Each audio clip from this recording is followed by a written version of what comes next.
today we are looking at window functions in SQL.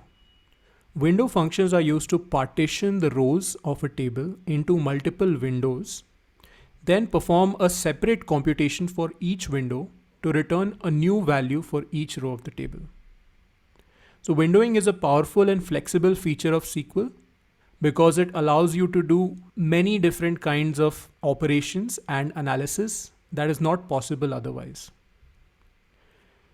Unlike grouping and aggregation functions, window functions do not combine input rows into a single output row, which is what aggregate functions like sum, average do when you use the group by clause. Instead, each input row is retained in the output and a new value is added in each row, computed using the data from all the rows in the window. Now we'll see many examples of this, so this will become clear over time, but that's the basic difference between aggregation and windowing. Aggregation collapses or combines a group of rows into a single row, whereas windowing retains the original row identities.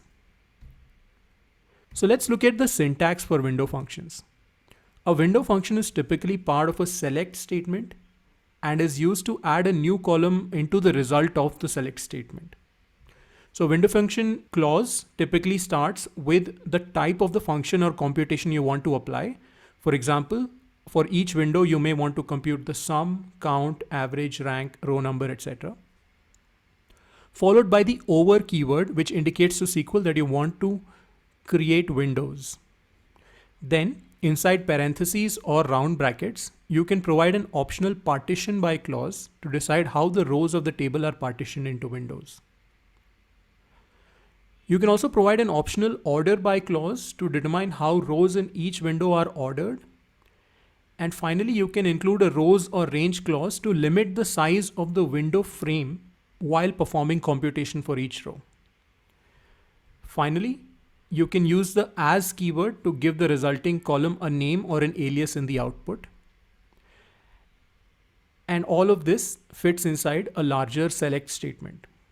So don't worry if all of these terms don't make sense right now, as we look at several examples for each of them. So here's what we're going to look at today. To start, we are going to look at the database and system setup so that you can practice all of this material on your own computer. Then we're going to study the syntax of window functions carefully. Next, we're going to look at how window functions get executed. And then we'll look at some basic window functions constructed using the over clause, the partition by clause, and the order by clause. So these are the three main clauses that form the backbone of a window function. And once you've decided how you want to create the windows and how you want to order rows within windows and how you want to limit different frames of rows for each computation, you then have to decide what type of function you want to apply to each window. So there are your usual aggregation functions that you can apply, aggregation functions like sum and average. Count is another aggregation function you can apply, and similarly you have max and min. Then there are something called ranking functions where you can take the rows within a window and give them ranks or numbers. So we have a row number function, which you can use to do that. We have a rank, dense rank, and cumulative distribution functions, which we'll look at.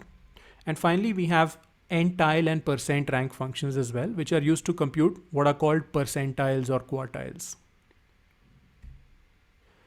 Next, we will look at some value functions, which are used to pick specific values from within a window and add them into the new column. So we look at the lag and lead functions. We will look at the first value, last value, and nth value functions. And finally, we will look at some advanced topics in windowing. So we look at the row between clause and the range between clause. These are required to select the frame of rows that get used in a particular computation. And we look at the window alias clause. So each of these we'll start building towards step by step. So let's start with the database and system setup. We will use the Classic Models database to experiment with window functions. Classic Models Incorporated is a fictional distributor of small scale models of cars, motorcycles, planes, ships, trains, etc. And here are some of the products that they sell. Now, Classic Models has offices around the world with dozens of employees, and the customers of Classic Models are typically toy or gift stores. Most customers have a dedicated sales representative who is an employee of Classic Models, and customers typically place orders requesting several products in different quantities and then pay for multiple orders at once via checks. So these are some facts that will be important as we work through the data. So let's look at the database structure using the entity relationship diagram for Classic Models. The entity relationship diagram shows the list of tables present in the database along with columns in each table and foreign key relationships between tables. So here you can see an offices tables, which has office code as the primary key or unique identifier for each row in the table. And then there are several other columns like city, phone, address, address line 2, state, country, etc.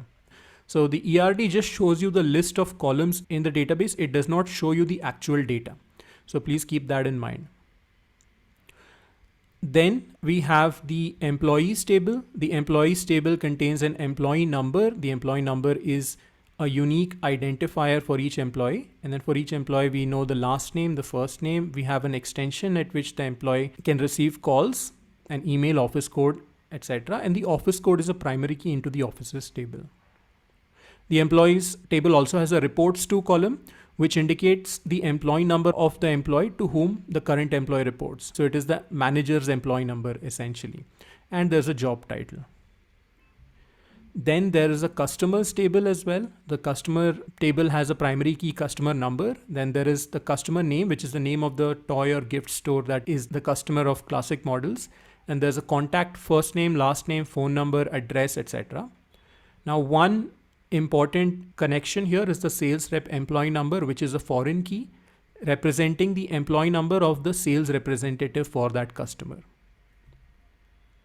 Then customers place orders. So each order has a unique order number. And then we have information like order date, required date, ship date, etc. Information about when that order needs to be sent and shipped. There's a status of the order, whether it is shipped, whether it is still in transit, etc. And finally, there are some comments, and for each order, there is a customer number indicating which customer placed that order. Now, orders themselves can contain several products. So that is why we have an order details table, which for every order number can contain multiple rows of data, one row for each kind of product that is present in the order.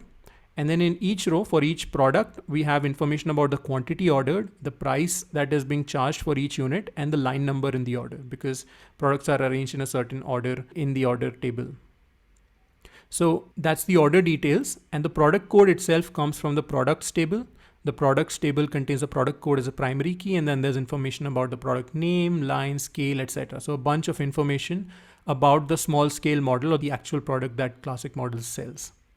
And products come from different product lines. For example, trucks, motorcycles, trains, etc. These are all different product lines, and each product line itself has a description.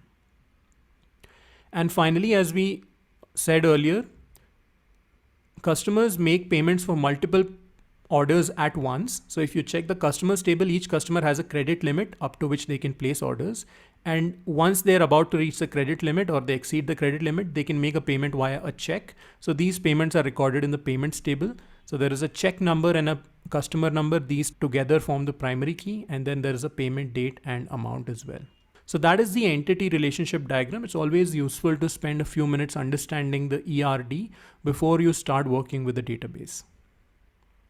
So the first step in setting up the database locally is to download this SQL script. If you click on this link, that will take you to this page where you will find a SQL script. So you can see here it contains some code to create the database, and then it contains some code to create the tables, and then it contains a lot of sample information. So what you need to do is just download this SQL script. I'm just going to save it here on my desktop as, let's say, classicmodels.sql. Or you can also just copy this code here. So this is the code we need to run to set up the database locally. Second, we can install and start the MySQL server. Again, you can download the MySQL community server from dev.mysql.com. You just need to download community server for your operating system. In my case, I have this already installed. And if you have it installed, you may want to just make sure that it is running. It is started. Again, the instructions differ from operating system to operating system, but in my case, I can see it in my system preferences that MySQL 8.0.29 is currently running on my computer. Then you also need to download the MySQL Workbench, and the MySQL Workbench will be the graphical user interface that we will use to communicate with MySQL Server, to issue commands, to create tables, to run queries, etc. MySQL Workbench can also be downloaded from the MySQL website, MySQL Workbench 8.0.29. So I have it open here. This is what MySQL Workbench looks like, and I can click on My Local Server. It will automatically identify the local server running locally.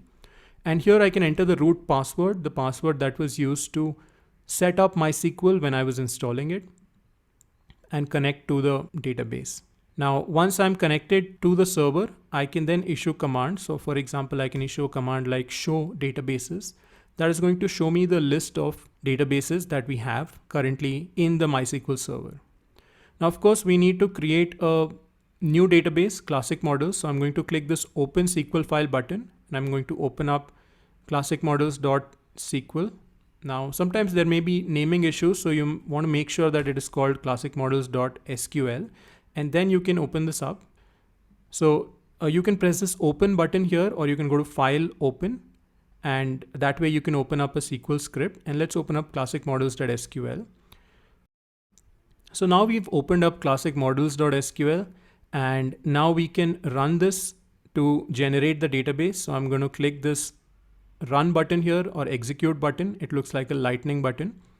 So I click that, and now all of these tables have been created and all of this data has been inserted into the database. So if we go back now to show databases and run the command again, you can run by clicking this button or by clicking Command Enter or Control Enter.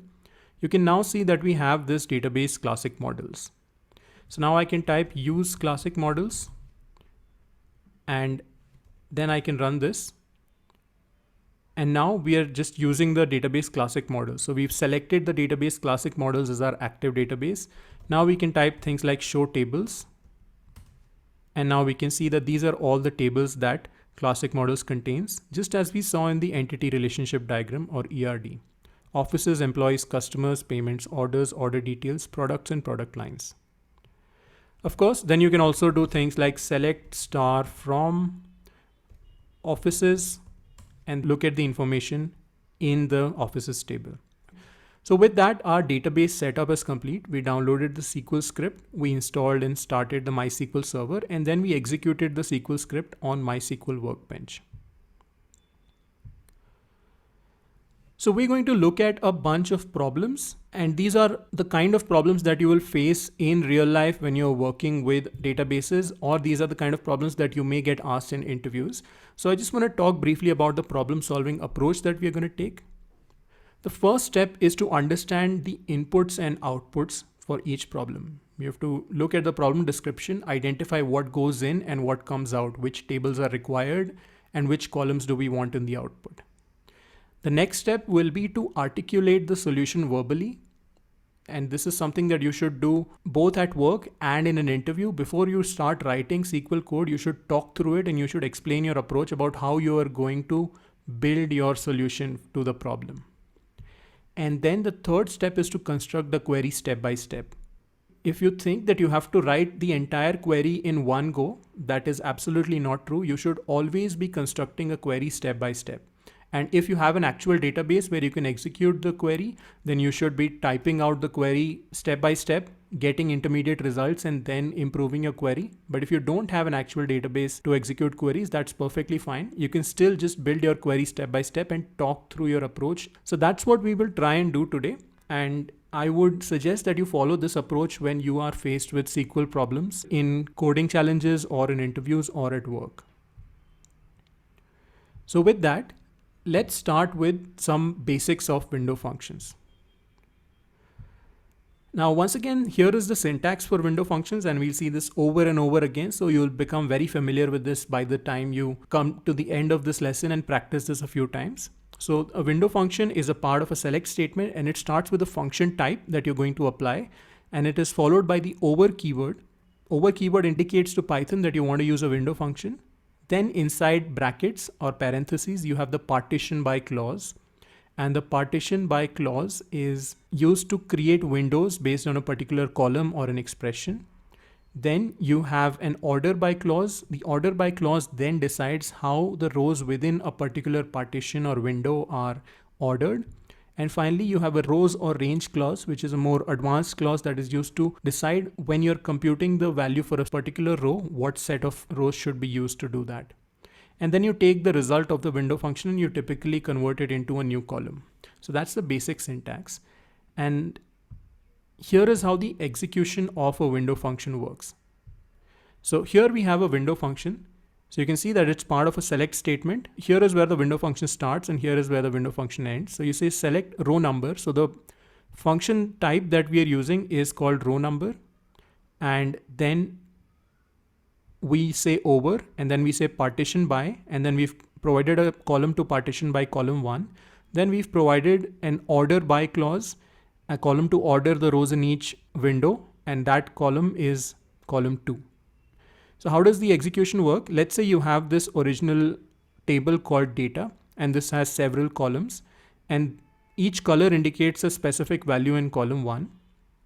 So when you say partition by column 1, then SQL automatically creates windows based on the different values of column 1. So for all the values blue, it creates a window. For all the values green, it creates a window. And for all the values yellow, it creates a window. So these are colors here, but these could just be the number 1, the number 2, and the number 3 or something like that. It's all about the individual values, and based on the individual values of column 1, windows of rows are created. So that's the partitioning step. Then there is the ordering step. We've specified order by column 2. So then we take the values of column 2 and reorder the rows according to those values. So you can see here brown, pink, and red. This is roughly the alphabetical order, but you can specify any kind of ordering.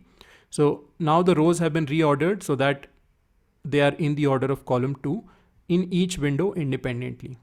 Then the function that is specified at the beginning gets applied to each window.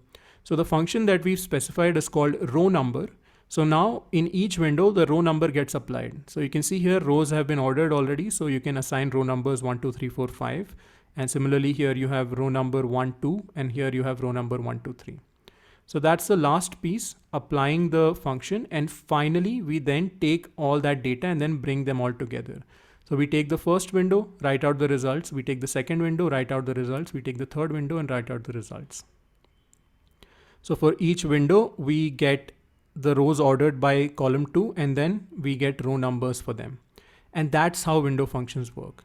So we started with the data table here, and then we ended up with the similar table, except that now we have added a new column called the row number, which is applied window by window.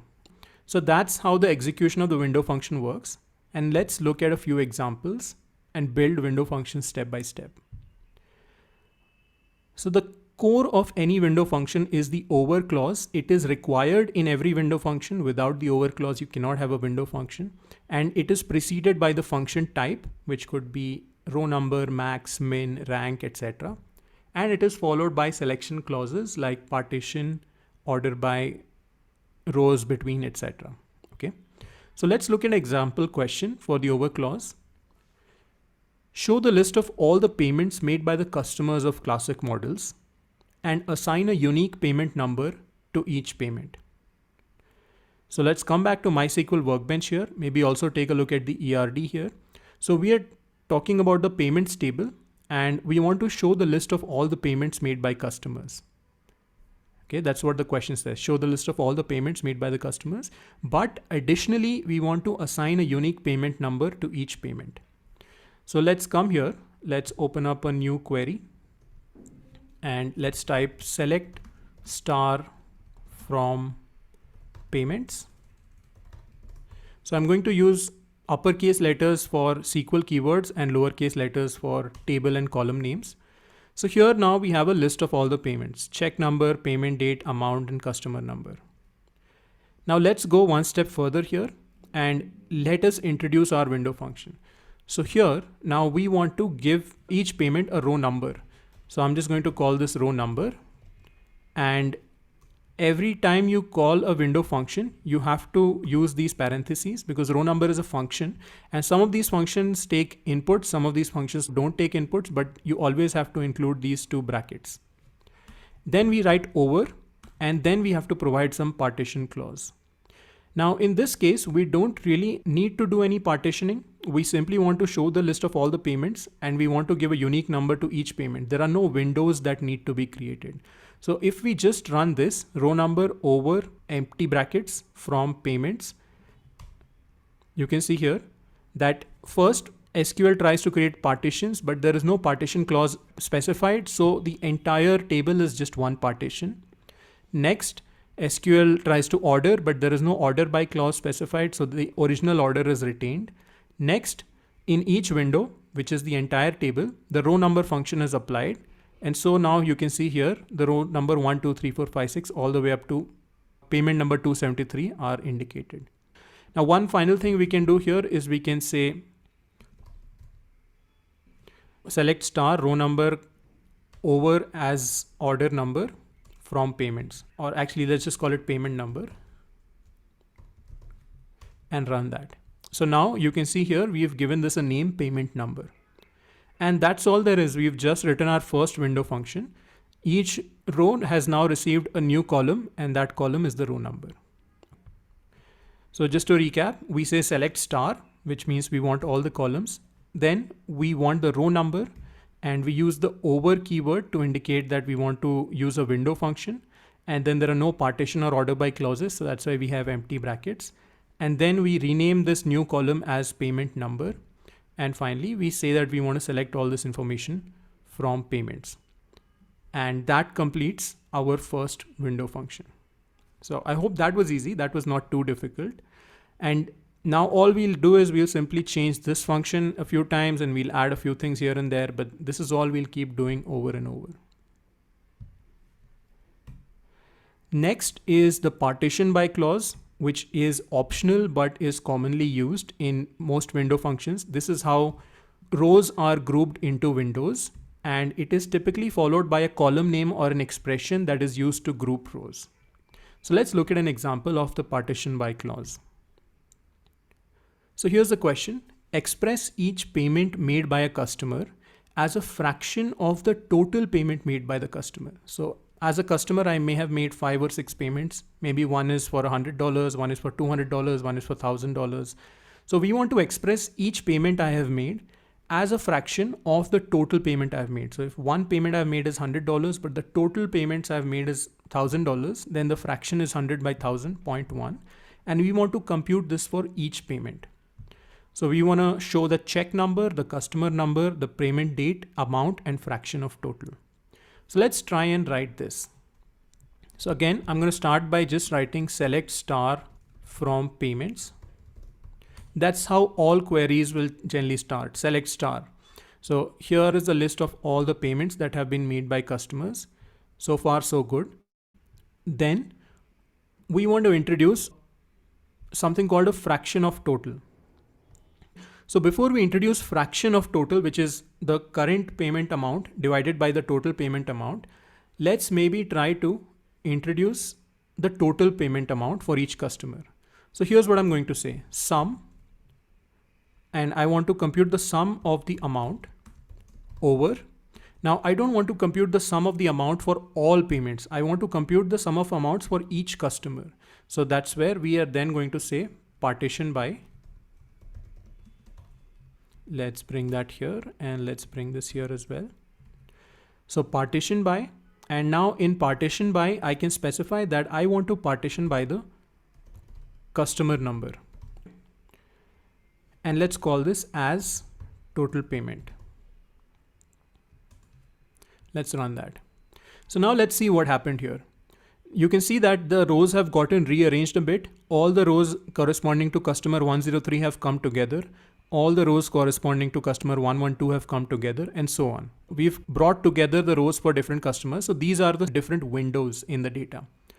Then you can see here we have a total payment, which is the sum of amount But this is not the sum of amount over all the rows. This is simply the sum of amount for each customer. So for customer number 103, you can verify that if you take these three, 6,000 plus 14,000 plus 1,600, that will give you roughly about $22,000. So customer 103 has spent a total of $22,000.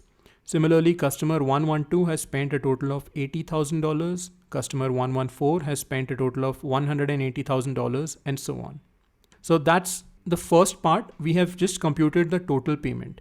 But what we want is to show the amount as a fraction of the total payment. So we don't really want the total payment. So let's do this. Let's get rid of this piece which says as total payment. Let's put this in a bracket and let's say amount divided by sum of amount over partition by customer number as fraction of total. And let's run that again. So now you can see here for customer number 103, the amount 6066 is about 0.27 or 27% of the total that the customer has paid. Let me just round this. I'm going to do a quick rounding. So let's round this to 2 decimals. And let's also split this into multiple lines so that it is slightly easier to read.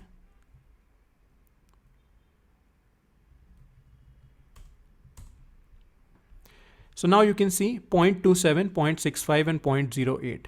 And if you add these fractions together, 65 plus 27 is 92 and 92 plus 8 is 100. So all of these fractions for each customer will add up to 1. So the first payment is a fraction of 0.27. The second payment is a fraction of 0.65. The third payment is a fraction of 0.08. Now let's say instead of fractions, we wanted to show these as percentages. I would just call this percentage of total and I would just say amount multiplied by 100 and that would become the percent. So this order or this amount is 27% of this customer's total payment and this amount is 65% and this amount is 7.51%. So that's exactly how this works. You run a select statement, you get some data, then you add the window statement, then you do some manipulations. In this case, we are not taking the result of the window function directly as the new column. We are instead using it in an expression and then we are rounding the result and that we are expressing as percentage of total or fraction of total or whatever we want. So that's how you construct a query.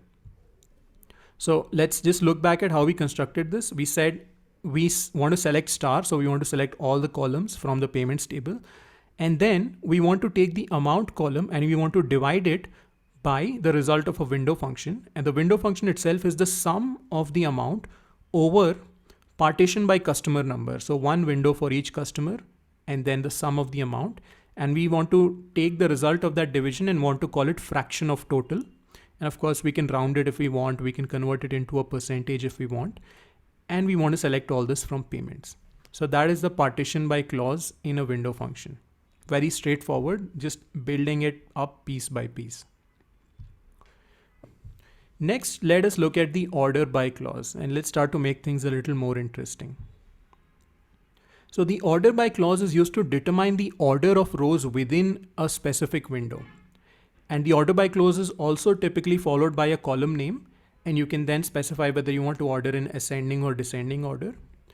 And one other thing the order by clause does is that it slightly limits the frame of the window that is used for computation of the current row. So we'll look at what this means. We'll look at this in just a second.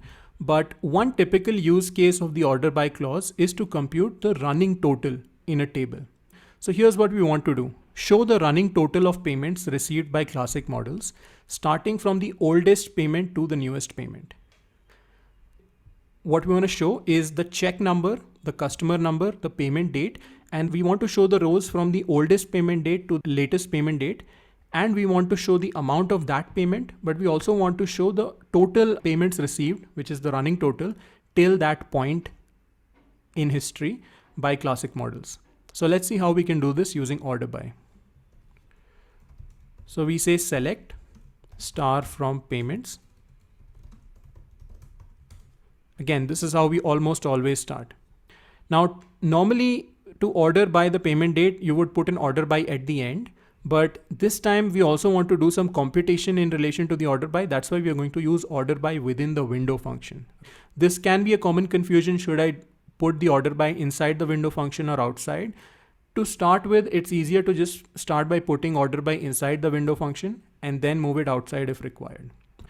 So we want to compute the running total. So we could do this sum of amount over, and if we just do this, right now we have not specified any partitions. So the entire database is a single window. All the rows are part of just one window.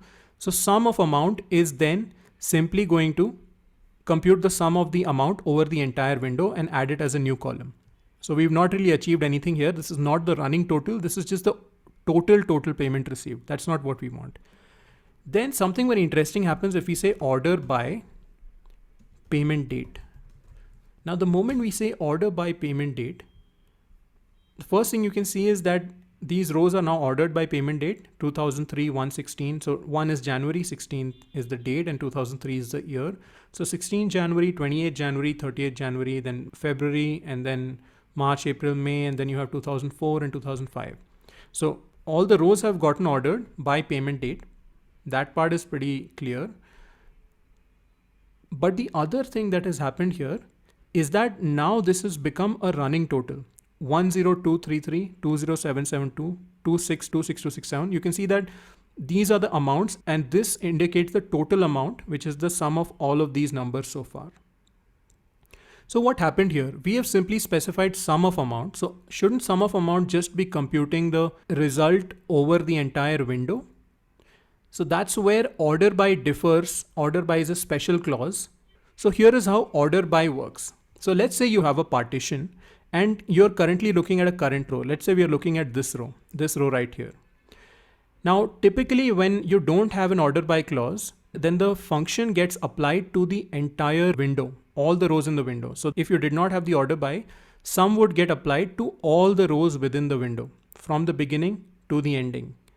But if we have an order by clause, then any function that you have here by default will get applied from the beginning till the current row only. This can be a tricky thing. You can forget this. That's why I'm stressing this, that when you have an order by clause, you don't consider all the rows within the window. You consider all the rows from the beginning till the current row. That is the default behavior of order by, from the beginning till the current row. So when you say order by payment date and then you say sum, for each row, you consider all the rows from the beginning in the order specified till the current row, and then you apply the sum, and that is why we get the running total. Now, you can also combine an order by with a partition. So let's say instead of getting a running total overall, I wanted to get a running total for each customer. So I would say partition by customer number, order by payment date. Let's now bring this over into a separate line.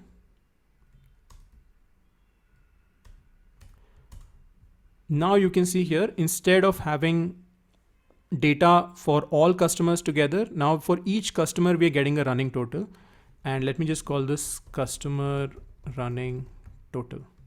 So for each customer we have a window, and then using the order by and sum we have received a running total based on the date. So the orders of each customer are also sorted by the date they are placed in. So that's how all of these concepts interact with each other. Just be careful with order by, that when you indicate order by, instead of taking the entire window for each computation, it only takes the frame as the beginning to the current row. Looking back at the query, we say select star, then we sum amount over order by payment date, and then we call that the running total, and then we select that from payments. So that is the order by clause. So now we've looked at the over, partition, and order by clause, and now we are ready to start exploring the different kinds of things that you can do with window functions. So let's look at some of the aggregation functions first to begin with, as they are the simplest to understand. So the first aggregation function we'll look at are sum and average. And here's how we'll apply sum and average. Here is a question. Show the running total and running average of payments by each customer starting from the oldest to the newest. Also output the customer number, check number, and payment date. So we've kind of already solved this, but let's just do that again from scratch. Select star from payments. And now we want the running average of payments by each customer starting from oldest to the newest. So we know what to do here. We want sum. Let's get the total first. So we want sum amount over partition by customer number. So for each customer, we are creating a window and then we want to sum up the amount, but we want a running total, and that's where we can do order by, and we want to order by payment date. And you can specify ASC to indicate it is ascending order, or the default is ASC, so you don't need to specify it. And let's call that the running total.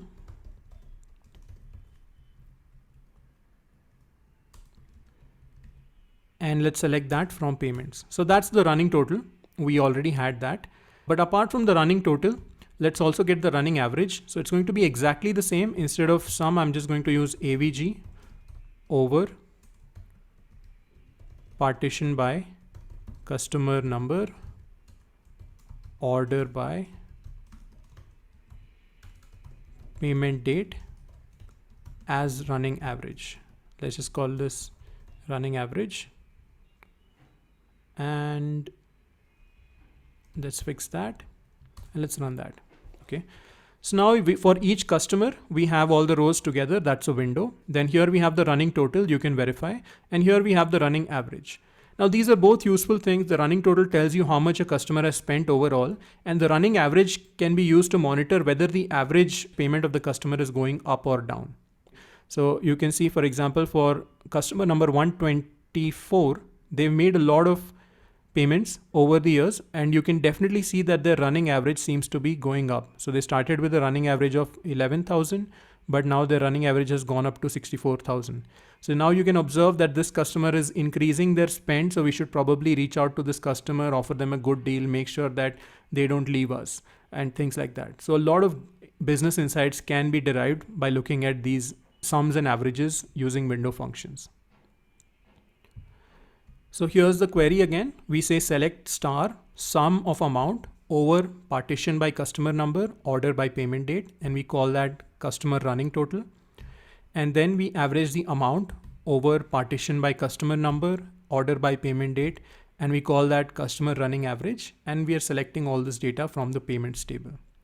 So you can see slowly the sizes of our queries are increasing. They are becoming slightly bigger, but if you understand them piece by piece, they will never become too complex for you to make sense of. Next, let's look at count. So here's the question. Determine the team size for each employee. That is, how many people report to the same manager as the employee.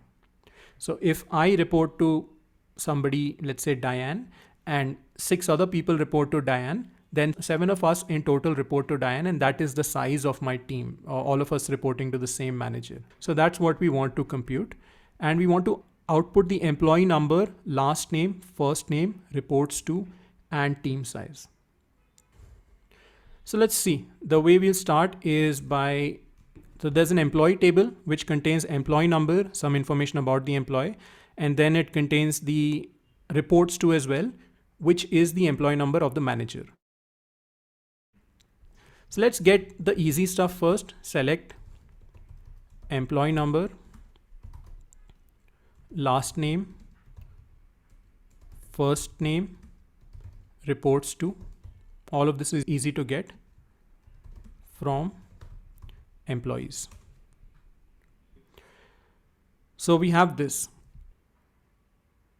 So for the employee number 1056, Patterson Mary, she reports to the employee number 1002, which is Diane Murphy. And we want to count for Patterson Mary how many people report to Diane Murphy. So let's try this. Let me count. Let's bring that into a new line. So let me count star the number of rows over partition by reports to. So based on the value of the reports to column, we are going to partition the rows, and then we want to count star, and let me call that team size. Let's see what that gives us. So what have we done here? We have first created a window using the reports to column. So all the employees that have reports to set to 1002 fall into one window. Then in the window, we are saying we want to count the number of rows and we want to put that into a new column called team size. And it's as simple as that. So we have a team size of 2 for 1002. And then for employee number 1056, we have a team size of 4. You can see here for the manager with employee number 1088, the team size is 3. And that team size is then added to each employee. So I hope this makes sense. I hope so far nothing has gotten out of hand. All we're doing here is just deciding what to partition by. In this case, it happens to be report to, and then what function to apply in each window. And also potentially if we need to order by a particular column as well. So that is the count. And let's once again revise this. So we select the employee number, last name, first name, reports to, then we say count star over partition by reports to, and we call that the team size, and we are selecting this from employees. There is one more set of aggregation functions that we will look at, and that is max and min. So here's the question we'll try and solve. For each order, show the order number, total order amount, and the difference between the order amount and the maximum or minimum order amount for that customer. Okay, so now it's starting to get a little interesting. So first we are saying for each order, we want to show the order number.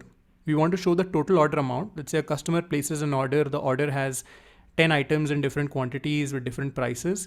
So we want to show the total order amount. That itself will require some computation.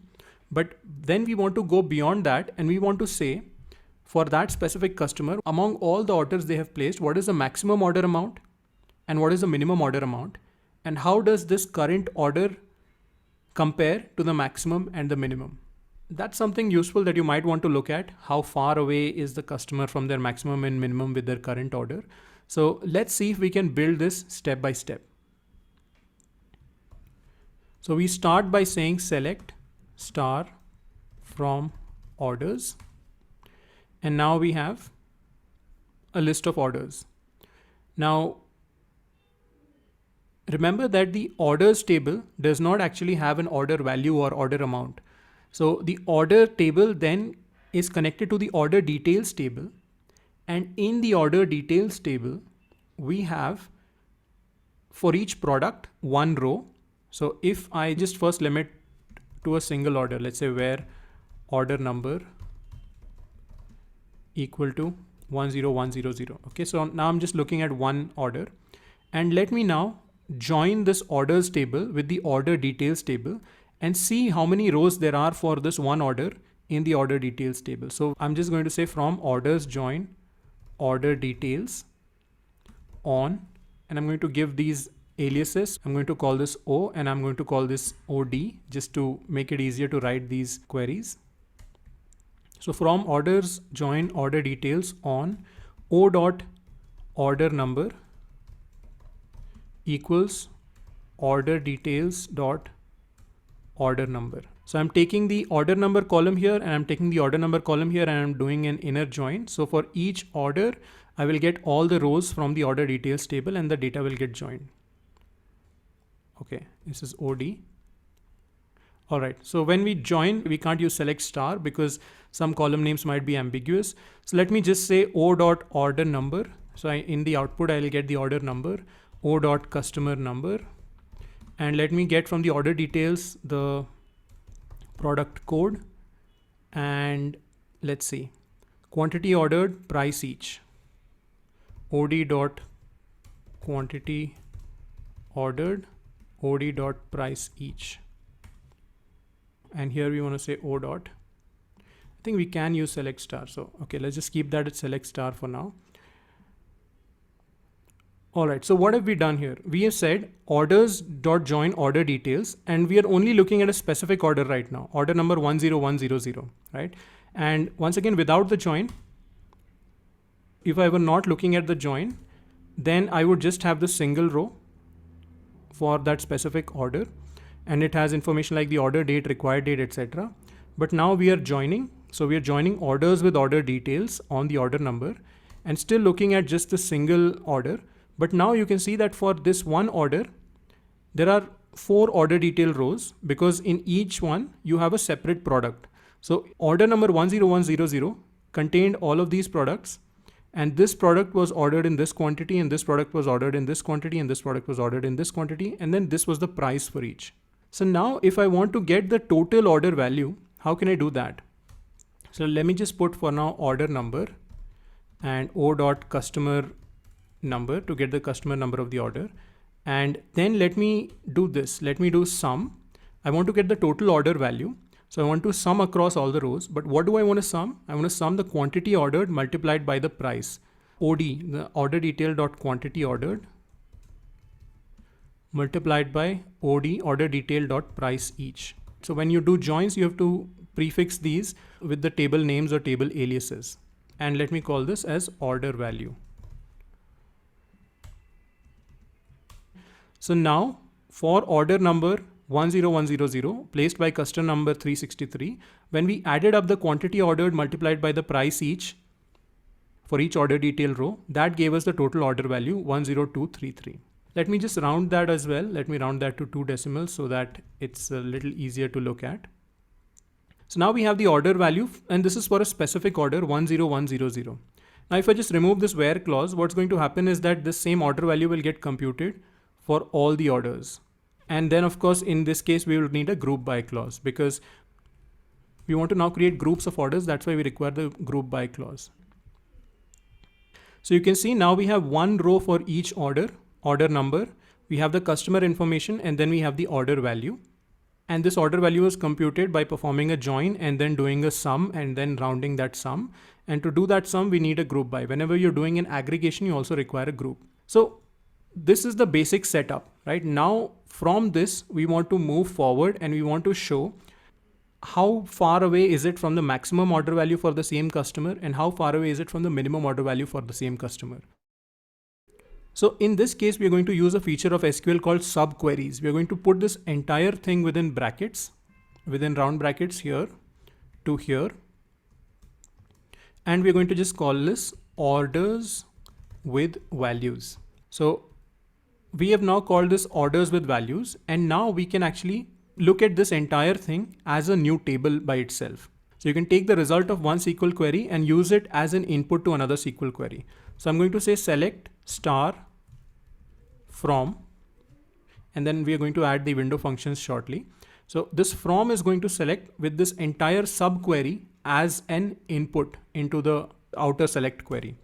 And so far nothing changes. We are still doing the same thing, but let's now start adding. What do we want?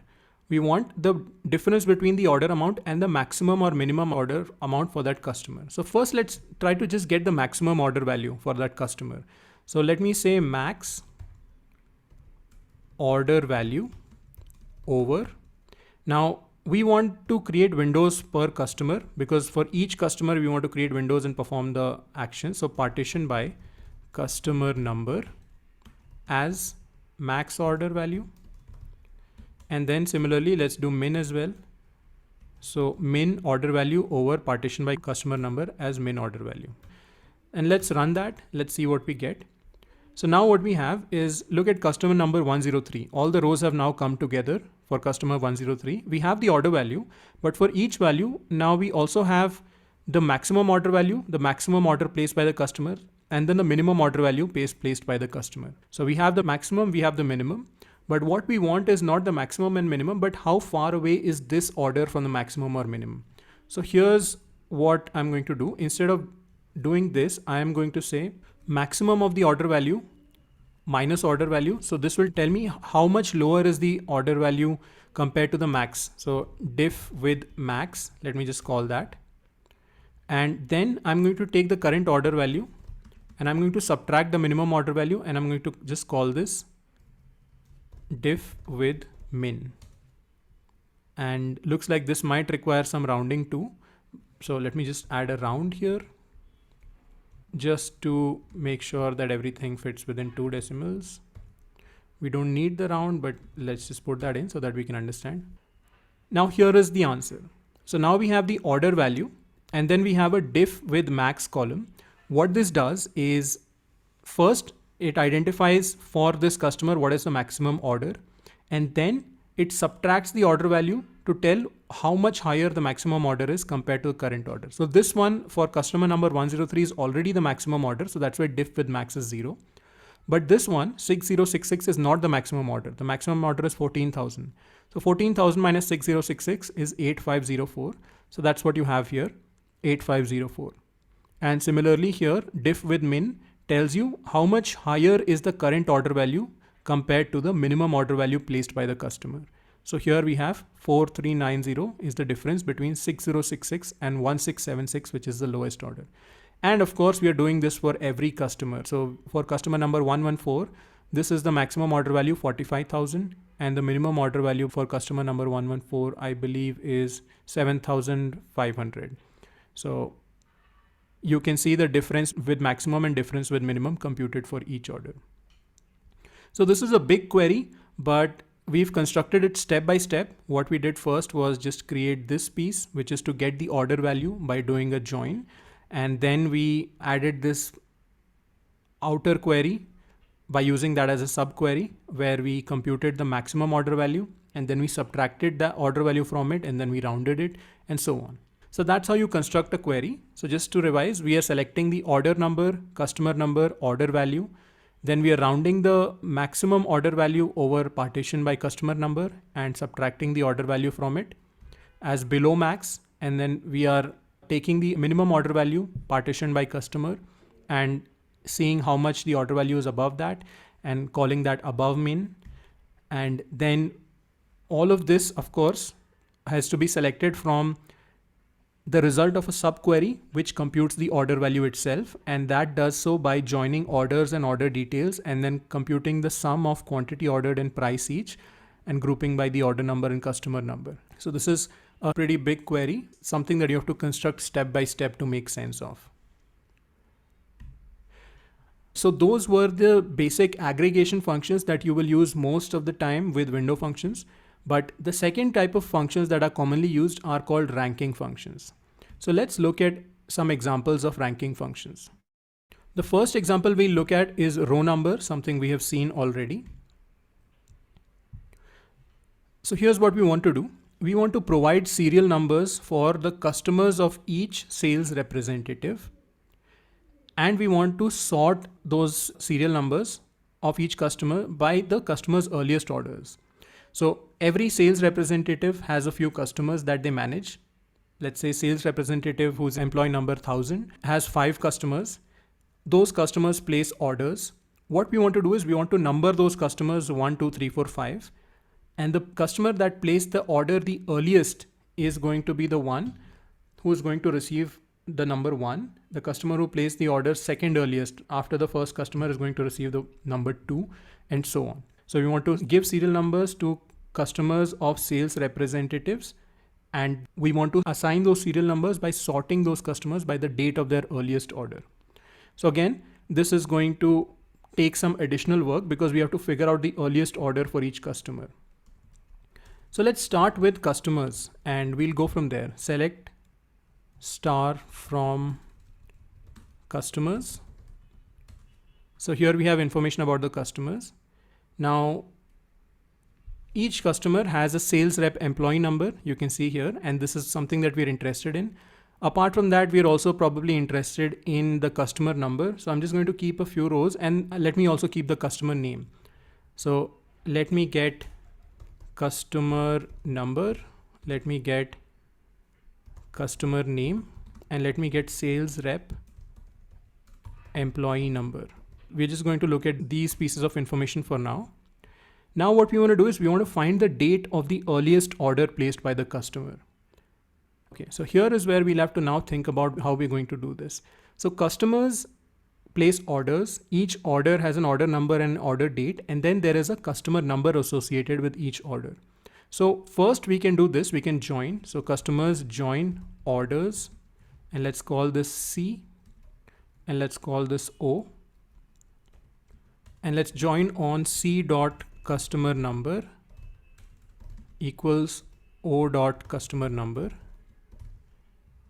And let's just call these C dot customer number, C dot customer name, and C dot sales rep employee number. Actually, if we just do star, So you can see that for Atelier graphics, for each order that they have placed, we are getting a new row. And you can see here the order number 10123, 10298, 10345. So for each order, we're getting a new row, but we are only interested in the first order, the earliest order, and we are only interested in the order date of the earliest order. So here's what I'm going to do. I'm going to revert back to getting the customer number, customer name, and sales rep employee number. I'm also going to get from the orders table the order date, but I want to get the minimum of the order date. And I want to get the minimum of the order date for each customer. So I'm going to say group by c.customer number. Okay. So we are going to first create groups for each customer, and then, unlike a window function, this is a simple group by aggregation. So that means for all the rows corresponding to a single customer, we are simply going to pick the minimum value of order date here. So once we run this, and let's call this as earliest order. So now what we have is we have taken those 3 rows that we got for the customer Atelier graphics, and we have collapsed those into a single row. That's how grouping and aggregation works. And we have collapsed them into a single row, and we have simply extracted the order date here. So now we have information about the earliest order date using the min function. And now we can take this, put this into brackets, and let's just call this CO, customers with orders, customers with earliest orders or something, right? So we're not going to use this name anyway, but let's just call that, and let's just put select star from. So now we have information about the earliest order. Now we have a sales rep employee number. Now what we want to do is for each sales rep, we want to number their customers. So for sales rep 1370, we want to number their customers from 1 to 5. For sales rep 166, we want to number their customers from 1 to 5. So how do we do that? Simply, let's do this. Let's do row number over, and we want to partition by sales rep. For each sales rep, we want to look at all their customers. So partition by sales rep employee number. And let's just do that for now. Let's see what that gives us. You can see all the customers of a specific sales rep have come together. So sales rep 1165 has all these customers, and then these customers have been numbered from 1 to 5, 1 to 5 or 1 to 6 or whatever it is. So again, the numbering starts for 1166, the numbering starts from 1 to 5 and so on. But there is an issue here. We wanted these to be earliest first. You can see here, these two are out of order. Technic Store placed their first order in 24th of July. And this is September. So this person should have come above this person. So this customer should have come above this customer. So how do we do that? How do we achieve that? You probably guessed it. We need an order by clause here. So I'm just going to add order by, and what do we want order by? Earliest order. And that we are calling as serial number. So let's run that. Yep. And now you can verify that for each sales rep, we have all the customers together. So we create one window for each sales rep. Then within each window, we order the customers based on the earliest order that they placed, starting from 2003 to 2004. And then we give them serial numbers using the row number function. And that's how we have now achieved what we were looking for. Serial numbers for customers of each sales rep sorted by the dates of the customer's earliest order. Quickly, let's revise that. So we got the customer number, customer name, sales rep employee number, earliest order, and then the row number over the partition by sales rep employee number, ordered by earliest order. That gives us the serial number. And then all of this is selected from the subquery, which is used to compute the earliest order, where we join customers with orders on customer number, and we group by customer number, and then we get the minimum of the order date for each group to determine the earliest order for each customer. So again, fairly complex query, something that typically in an interview you would spend maybe 30 minutes or so just constructing this query, but that's how you build it and that's how you come up with the answer. Now, the way I would recommend practicing this is first look at the question, then try to come up with the query yourself, And then when you're not able to come up with a query, look at the answer, try to understand it, then put it away. And then once again, without looking, try to write the query yourself. So you have to test yourself. It will be uncomfortable, but that is how you become good at this, by just practicing over and over, and a lot of concepts will start to become clear. The next thing we look at is rank and dense rank. So these are two ranking functions. Technically, row number is also a ranking function because once you've ordered things, you're giving them numbers. But rank and dense rank are slightly different because of how they handle ties. Row number typically does not care if two customers placed their orders at the exact same time. Row number does not care, it's going to give them different numbers. Rank and dense rank are going to handle them somewhat separately. So let's look at a use case of rank and dense rank, and we'll also compare them with row number. So the question is to rank the offices of classic models based on the number of employees. So the lowest one should come first. And then you want to compare the outputs of row number, rank, and dense rank, and also this other thing called cum dist.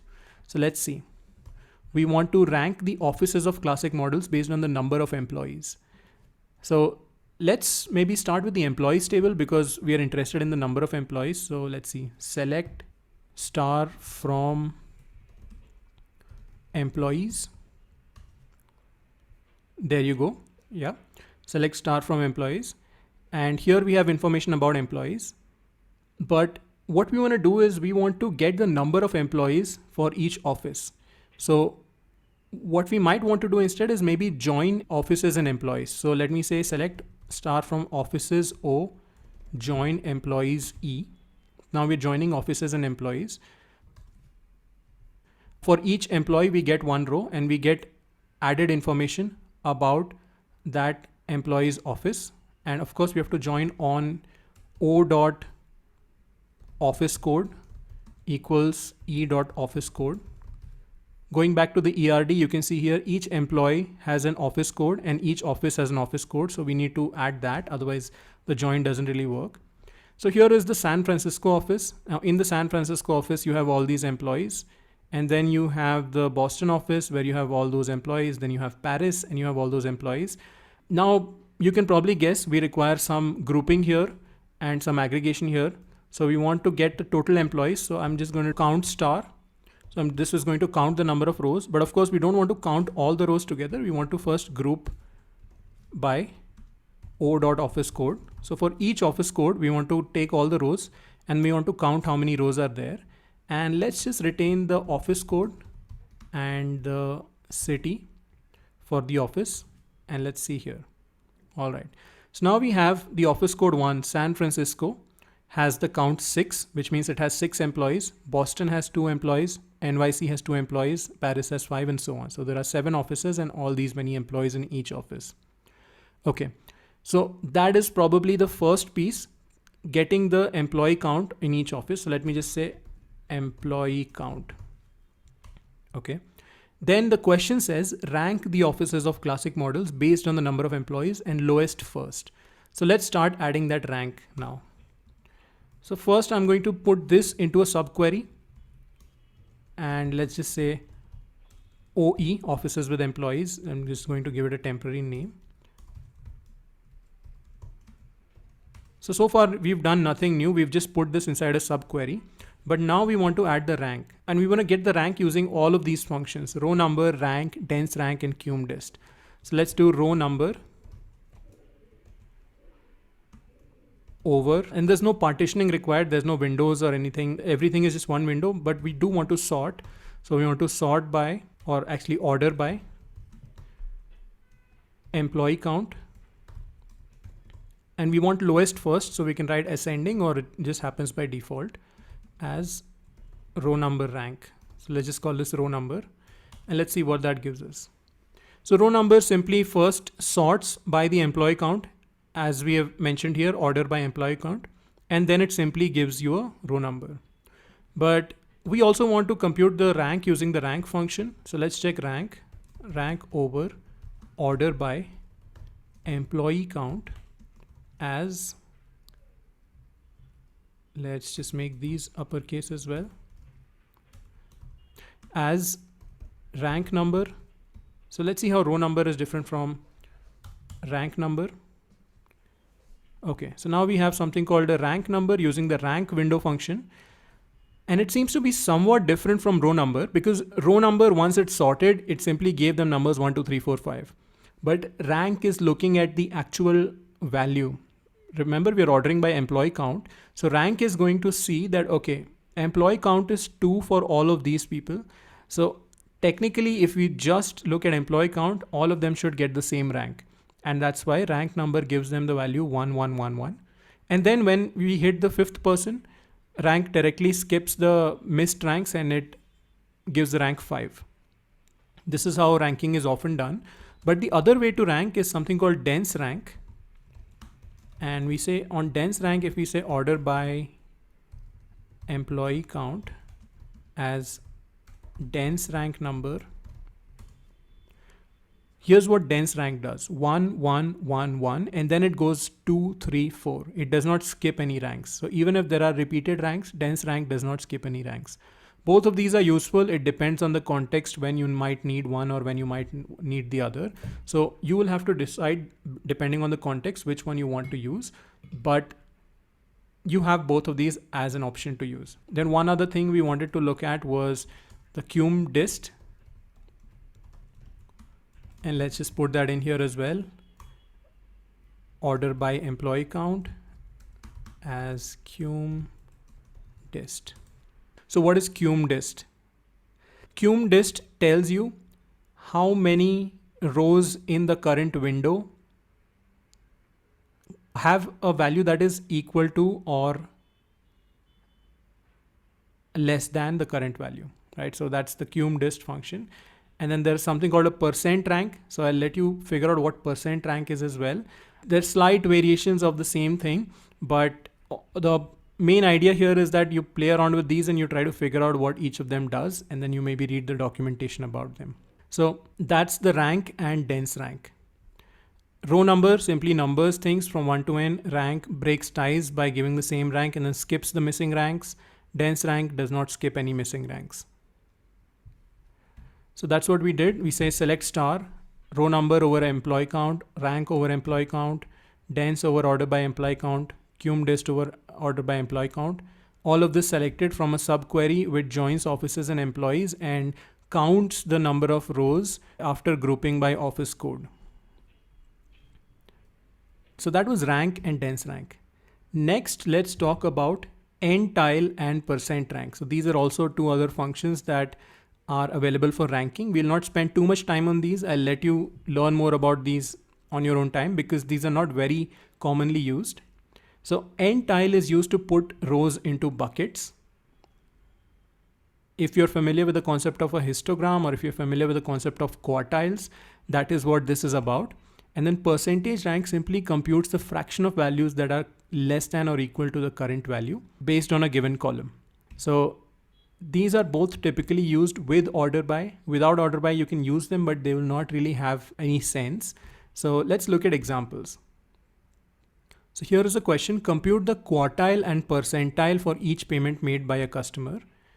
Output the check number, payment date, amount, customer number, quartile, and percent rank. So let's see if we can do this. We want to get payments by customers. So let me just do select star from payments. So here we have the payments, and then we want quartile and percentile. So quartile simply means you take the entire range of payment amounts. Let's say the minimum payment amount is 100 and the maximum payment amount is 10,000. You take that range and you split that range into 4 equal parts. From 10 to 1000, that piece you split into 4 equal parts. And then depending on which part of payment lies in, you give that payment a number 1, 2, 3, or 4. So that's called a quartile. That's n-tile with n equals 4. Instead, you could have a quintile where you could break the entire interval into 5 parts and then assign numbers based on that. So let's see. So we want to say n-tile. N-tile accepts the number of intervals that you want to create. So we want to split the entire range of payments into 4 over. And what do we want to do? We want to do this customer wise. So for each customer, we want to tell which percentile or which quartile their payment fell into. So we want to partition by customer number, and we want to order by the amount. So the order by clause informs entile how to split rows into the different quartiles. So let's see, this will become clear in a second once we run this. And let's just call this quartile. So you can see here that if you look at customer number 124, it looks at all the payments by customer number 124, and they've made quite a few starting from here to here. It looks at the minimum value, which is 11,000. It looks at the maximum value, which is 111,000. It splits that into 4 equal intervals. So roughly the intervals would be 11,000 to 35,000, then 35,000 to 50,000, and so on. So there'll be like 4 parts to this. And based on those 4 parts, it is going to give numbers to each row depending on where the amount falls. So these 3 amounts fall in the first quartile, these 2 amounts fall in the second quartile, these 2 amounts fall in the third quartile, and these 2 amounts fall in the fourth quartile. And you can change this number here. Instead of entile 4, you could try entile 3 or 5, and it would split into that many parts roughly. So that's quartile. And then you have the percent rank as well. So you could then say percent rank over partition by customer number, order by amount as percent rank.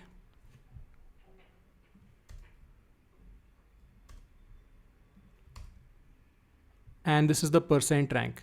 So you can see the percent rank goes from 0 to 1. So I'll let you figure that out exactly what the percent rank means. You can read the documentation, or you can just try to interpret based on what you're seeing here. So that's entile and percent rank, some not very commonly used ranking functions. So we did select star entile 4 over partition by customer number, order by amount as the quartile, and percent rank over partition by customer number, order by amount as the percent rank from the payments table.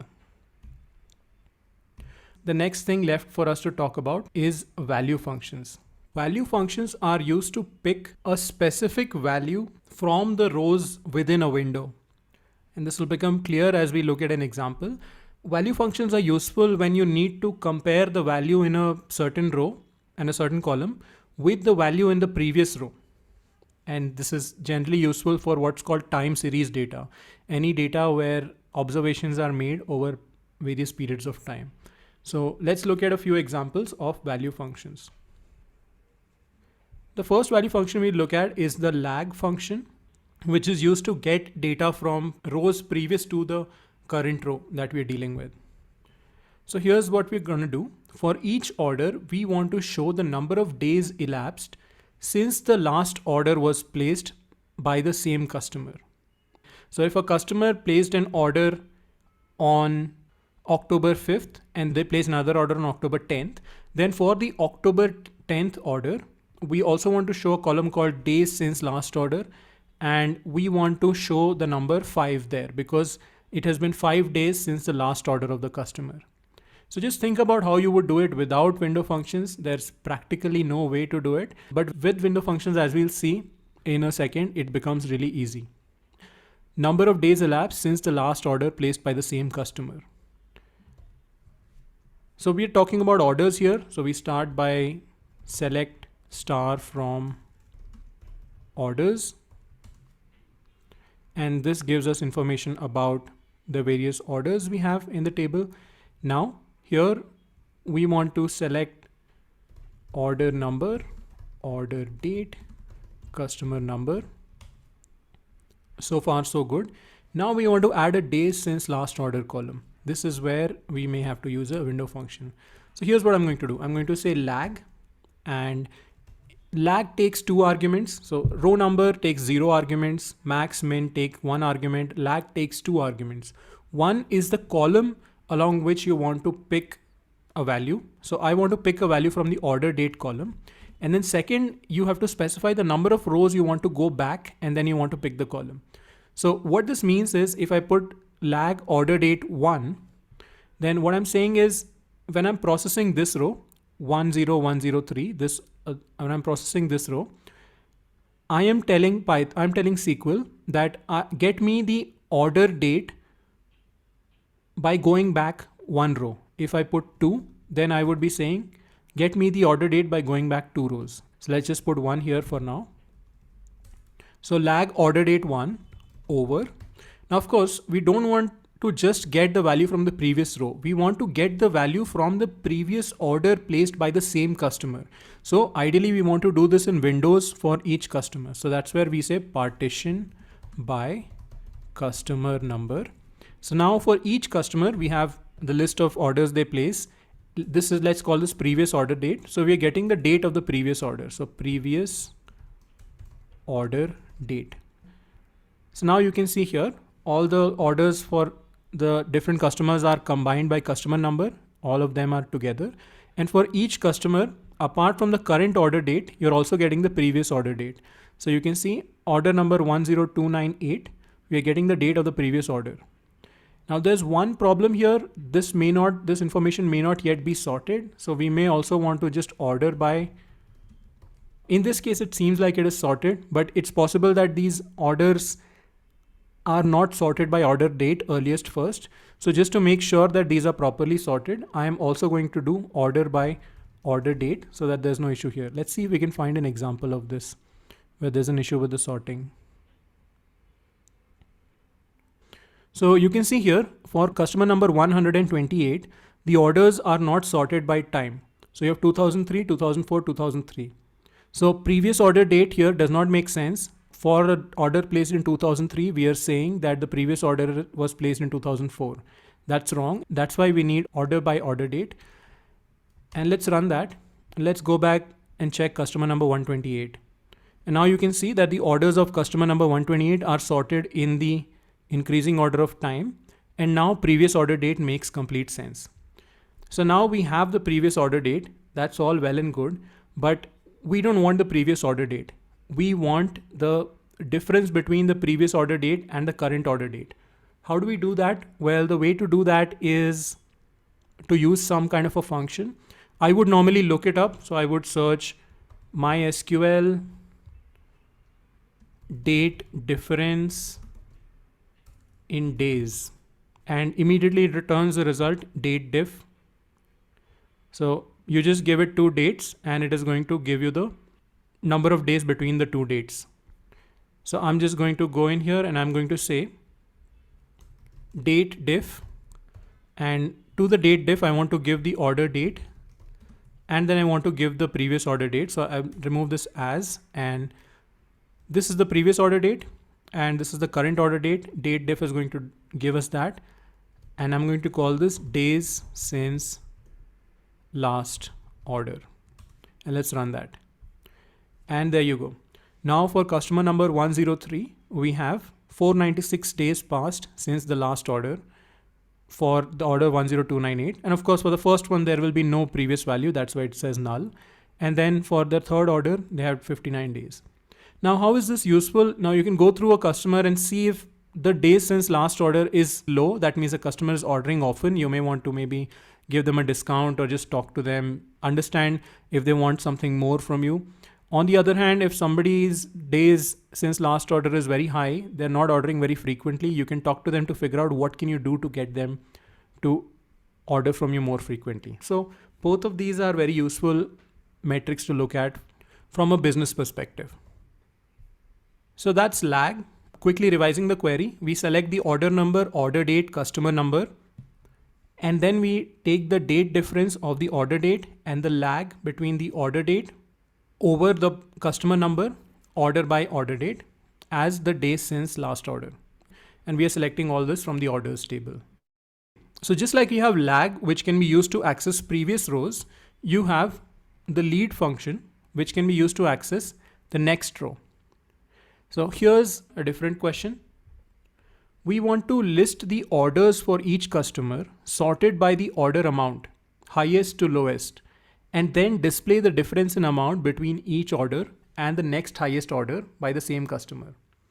So once again, we are interested in the order amount, but now we know how to compute it. We have to do a join and sum, etc. And then we want to show the orders for each customer sorted by the highest amount to lowest amount For each order, we want to tell how much higher is it compared to the previous order. So let's try this out. I'm going to select star from orders again. Let's see if we can write the query in one shot this time, just to get the information from orders joined with the order details. So orders O join order details OD on O dot order number equals OD dot order number. Let's put that on separate lines.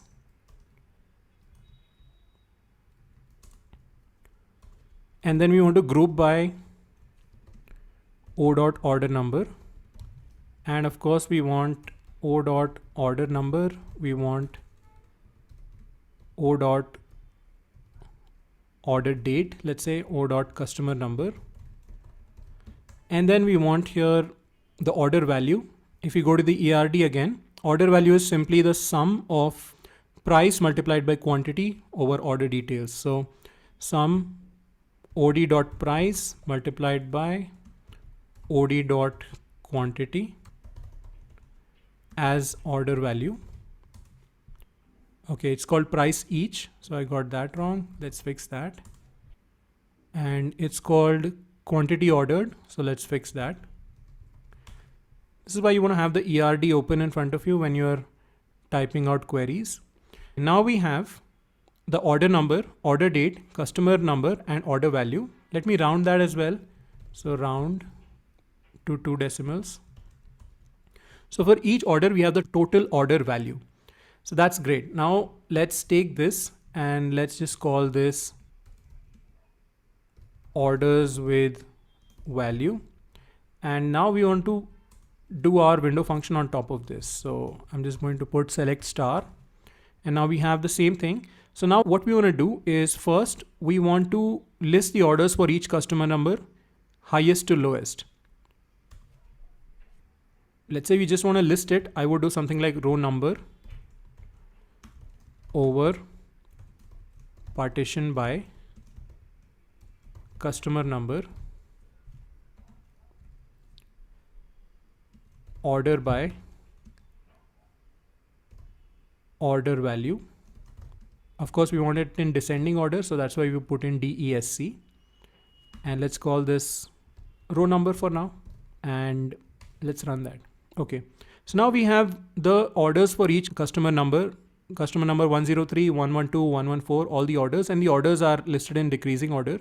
But of course, we don't want the row number. What we want is the difference between this order and the next order. So instead, what we want is the lead.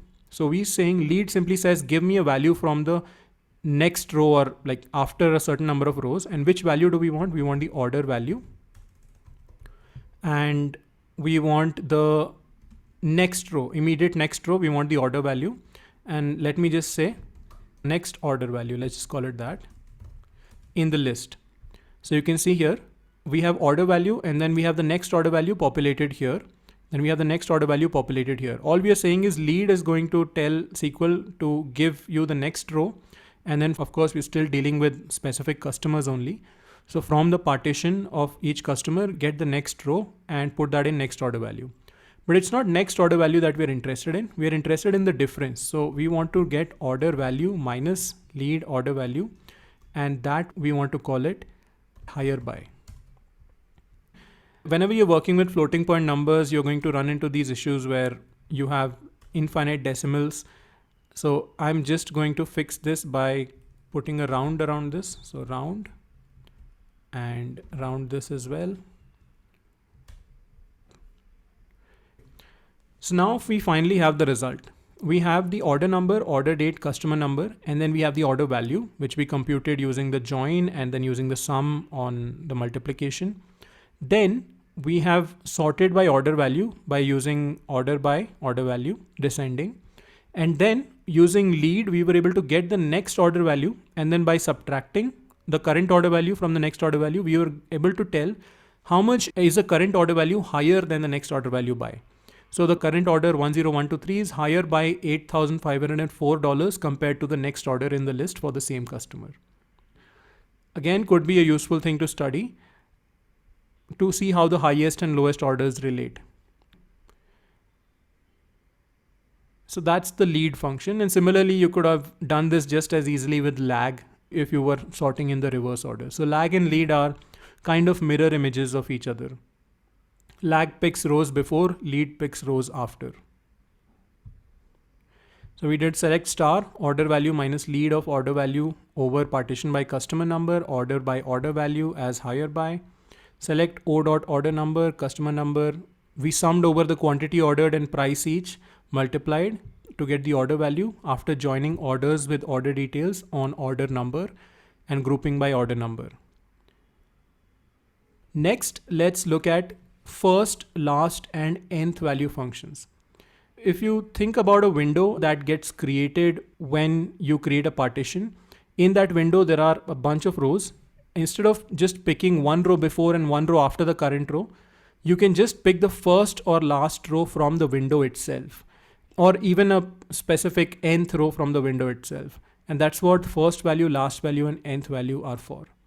So here's the question we'll solve. For each payment made by a customer, compute the difference between the payment amount and the first, second, and last payment made by the customer. So it could be a useful thing to just study historically how much is the difference between the current payment that the customer made versus the very first payment that they made or the last payment that they're going to make, historically speaking. And also we want to throw in second here just to try out nth value. Of course, this is a made up scenario. So let's see if we can try and answer this. So I'm going to start with the payments.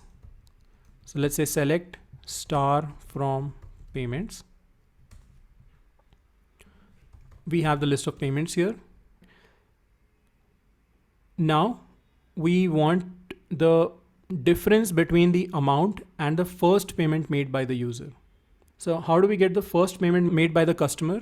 We are going to put in something as first payment before we try to find the difference. So to get the first payment, I would say first value, and I want to get the first value of the column amount over partition by customer number. And of course, we want to order the rows by the payment date, because we want to have in each window the earliest payment first, and then from the earliest row, we want to pick the amount. So you see so many columns are coming into play here. We are partitioning by customer number. So for each customer, we get a window. Then we are ordering all the orders of a customer by the payment date. So the earliest payment comes first. Then we are saying from the first row in each window, pick the value of the amount column. Let's get that in here and break it up into multiple lines so it's easier to read. So now for each customer, we have information about their first payment, 14571, 6066, 14571, and so on. That's the first payment, but what we want is the difference from the first payment. So we don't really want the first payment itself. So we want amount minus first value as, let's just call it diff first. So difference from the first payment. So now we have diff first. So this was the first payment of the customer. The diff first of the first payment is going to be 0. The second payment minus the first payment, the earliest payment is minus 8504.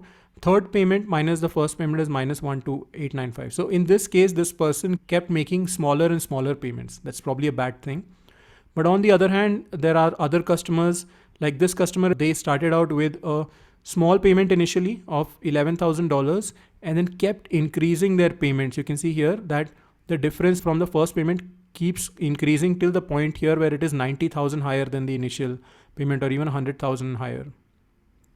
So this customer started out by spending less, but then started spending a lot. So this could be useful information to look at. All right, we've got the first payment. Let's get difference from the last payment. First, let me try to get the last payment before I try to get the difference. So last value of amount over partition by customer number, order by payment date as last payment. And let's just run that and let's see what happens. So now something unexpected happens. What we are expecting is for each customer, we want to get the last payment. But here for the first row, we get back the same value. The second row, we get back the same value. The third row also, we get back the same value. Why is this happening? I have clearly said that I want the last value of the amount. Remember I said something special about order by? Order by changes the way in which window frames are used while computing the value for a particular row. So if I come back here and we look at how computation works. When we create a partition, it creates a window of rows. And then every time we are computing for a current row, if you don't have an order by clause, then you use all the rows in the window. Like if you were to write sum, then you would be using all the rows and summing over all the rows. Or if you were to write first value or last value, you would be using over all the rows. But the moment you introduce an order by clause, the frame for the current row is no longer the entire window. The frame for the current row becomes from the beginning till the current row. So when order by is present in the window function, the frame is only from the starting to the current row. That is the default behavior, but you can change that. And the way to change that is using the rows between clause. Okay, now this is getting slightly advanced, but you have the rows between clause where you can specify the starting point and the ending point of the frame within the window that is being used for the current row. And all these numbers here, these are used to specify the starting and ending point. So you can say that I want 5 rows before and 4 rows after, and I want to apply the window function on that frame for the current row. Or I want unbounded preceding and unbounded following. Or you can say I want unbounded to current row or current row to unbounded. You can pick a starting combination and pick an ending combination and decide the frame for the current row. So what's happening right now is when we are saying order by and when we are trying to compute the value for this row, the frame is simply restricted to starting to this row itself. So the last value never really looks at this last row because of order by, and hence it simply returns last payment as 6066. But if we change this to unbounded preceding and unbounded following, then what we are telling this window function is that we want to look at all the rows from the beginning to the end for computing last value, even though there is an order by. And now if I check last payment, you can see that the last payment actually shows up in all these places. Last payment, last payment, last payment as 1676 and not as this value. So slightly advanced concept, but all it does is it's changing the behavior of the window frame that is being used for the computation. So now we have the last payment, but again, we don't want last payment. We want difference with the last payment. So I say amount minus diff last. Okay, sorry, this should come here. Amount minus diff last. So now we see here 14571 minus 1676 is about 12895. So now for each order, we have the difference with the first order, we have the difference with the last order, and now we also want to compute the difference with the second value. For each payment, we want to compute the difference between the first, second, and last payment made by the customer.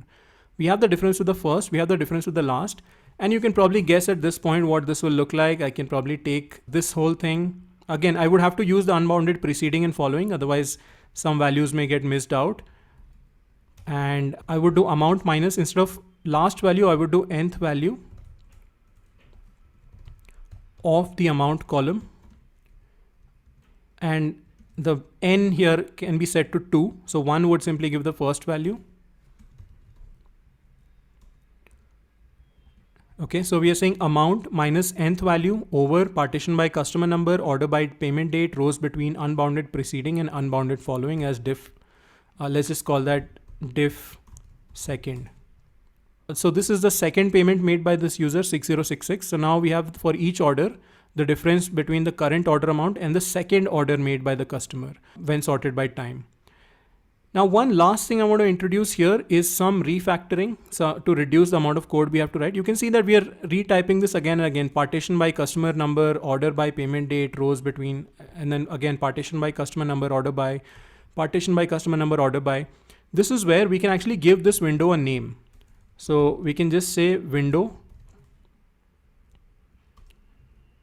customer window as, and then we can take this entire expression in brackets and just put that here at the end.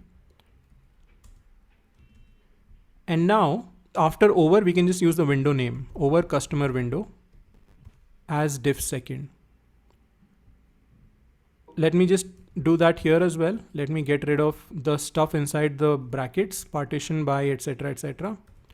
And let me just put the customer window here. And finally, I can use the same customer window here as well, although we didn't need the rows between unbounded and all. So now this has greatly simplified the code. You can now see I am saying amount minus first value amount over customer window, which is this window. So the same windowing logic is used for each window function as diff first, amount minus last value over customer window as diff last, and amount minus nth value, amount comma 2, so n equals 2, over customer window as diff second. And this is now much more readable compared to what we had earlier. So this is one last thing you should know, that you can give a window a name by using window name as. Let's just clean this up finally. Let's round it a little bit so that we have slightly nicer numbers to look at. And I'm just going to put first, second, last instead of first, last, second. Let's round that and let's round that.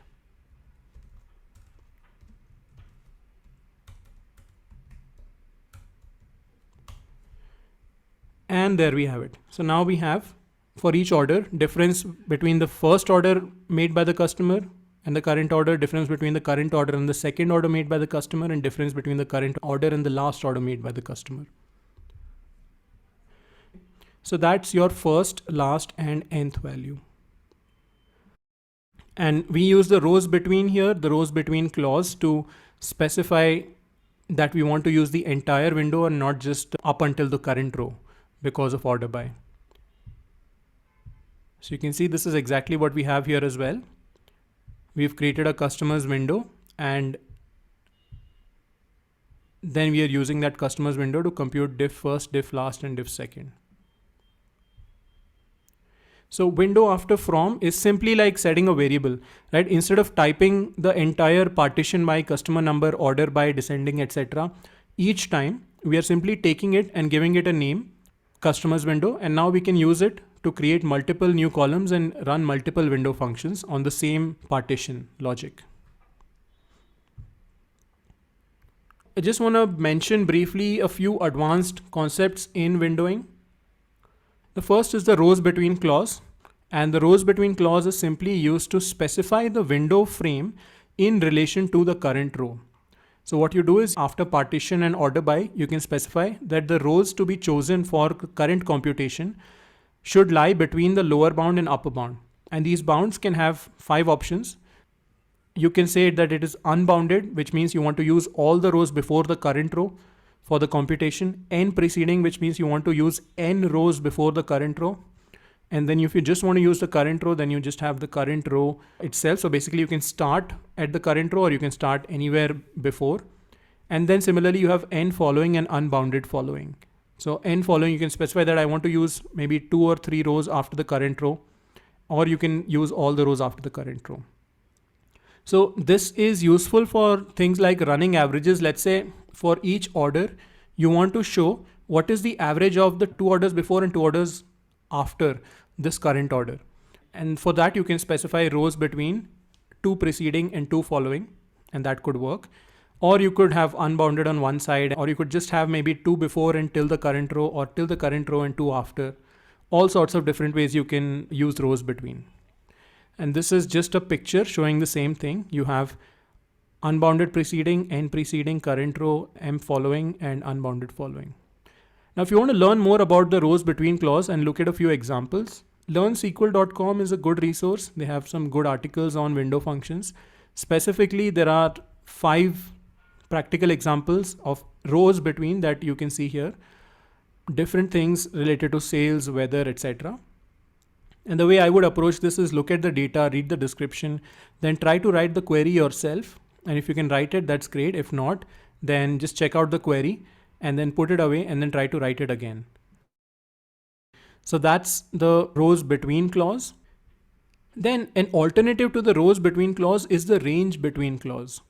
Now the difference is that rows between allows you to specify the number of rows before and after that you want to pick. Whereas range between works with the actual value. So when you say rows between one preceding and one following, and this is the current row, you're telling SQL that for computing the value of the window function for the current row, just consider the previous row and the next row, 1 and 1 on each side. But when you say range between one preceding and one following, you're not specifying how many rows before and after to consider. You're specifying that the current row's value is 4. So take all the rows which are at most 1 less than 4. So you have 4 here and then you have 2, 1, 1. So 4 is greater than 4 minus 1. So 4 is greater than 3. So all the rows till the point that the values are greater than or equal to 3, you can take. And then all the rows till the point where the value is less than or equal to 5, you can take. So we are no longer concerned with the number of rows, but we are now specifying that the value in that row and all the rows that are chosen should lie in this range preceding and following the current row's value. So that's another way of creating a frame to go with the window. Again, it's slightly more advanced, may not be used a lot except maybe in some kinds of specific time series problems. So we'll not look at examples of this, but there are 5 practical examples that you can find on learnsql.com. Then the last thing is window aliasing. This is also something that we just looked at briefly. If you need to use the same partitioning logic multiple times, like partition by start terminal, order by duration seconds, and this is from some other data set, not classic models, then you can just give that a name at the end. After the from and where clause, you can specify a window clause, you can give the window a name, and then you can use the as keyword, specify the conditions. And then you can use window functions like end, tile, sum, any window functions. There's no restriction on what window functions you use over the same division, and you don't have to write the same windowing logic again and again. So aliases are definitely useful, especially when queries become very large. So that is pretty much all we are talking about today. So a quick summary of the topics that we covered, and then we'll also look at a few interview questions that you might encounter. We started by looking at the syntax for window functions. So you have a function type, then you have over, and over simply signals to SQL that you want to use a window function, and then you partition. So the partition by clause decides how windows are created. Typically this is a column name. It can sometimes also be some expression. So you partition by the values of that column, one window each. And then you have the order by clause. The order by clause is going to then order the rows within a partition using the column that you specify. And then you can use a rows between or range between clause to specify exactly what should be the frame that is chosen for computing the value for a specific row. Useful for doing things like running totals or comparing back and forth. And then you can either use this in a computation or you can give it a column name and it shows up in the result. And this entire window function is generally part of a larger select statement. So here is how the window function execution works, top to bottom. You have the window function. First, the original data is split into multiple windows based on the values of the partition column. And the partition may not be there. So if you don't specify a partition column, the entire table is just one window. Then within each window, the rows are ordered based on the value provided in the order by column. And here you can see the rows are ordered by column 2. Then the function is applied into these ordered rows on each window. So the row number gets applied. And remember, we are not coalescing the rows into a single row. Each row still retains its identity.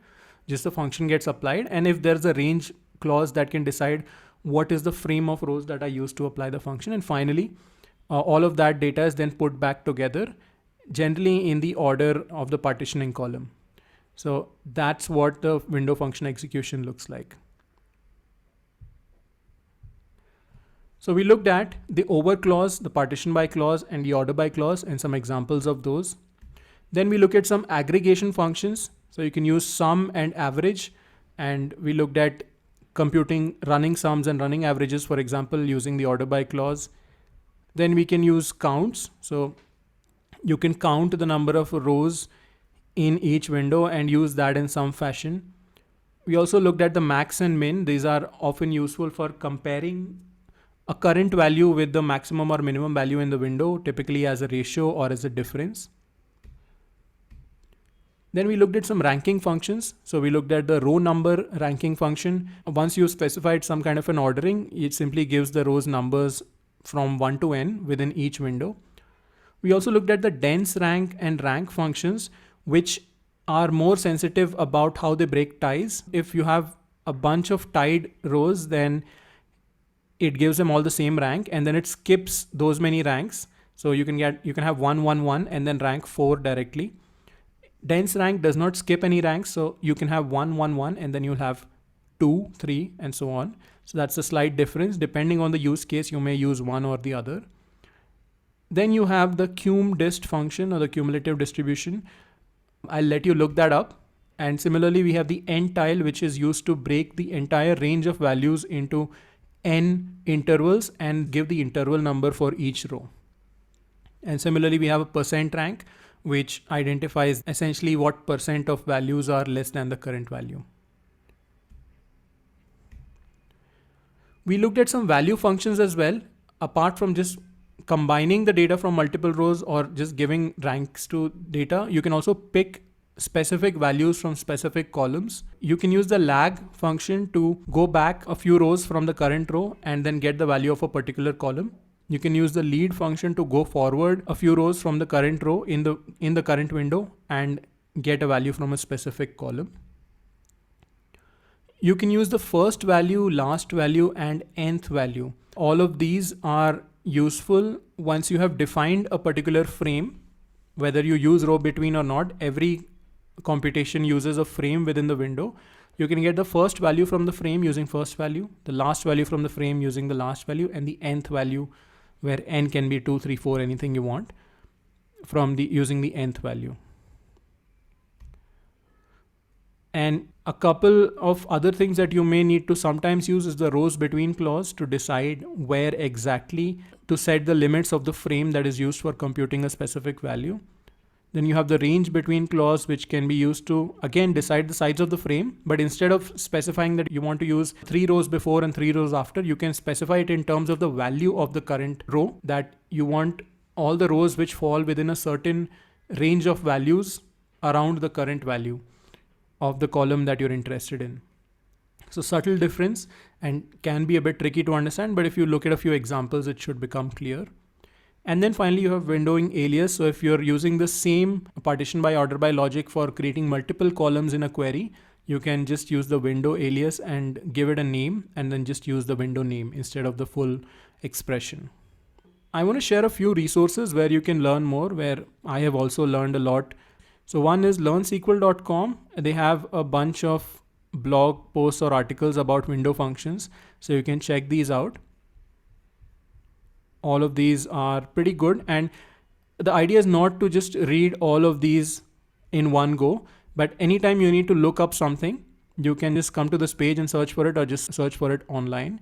You don't need to remember anything necessarily. You don't need to memorize anything intentionally. All you need to do is solve problems, and the more problems you solve, the more intuition you will build about when you should use which kind of window function, and then things will automatically become second nature.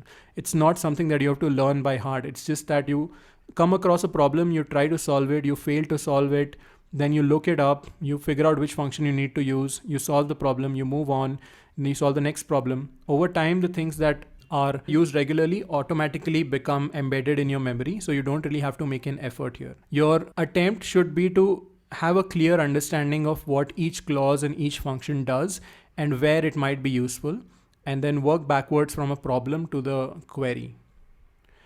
Then another tutorial you can check out if you want to just do some more hands-on work is the mode SQL tutorial.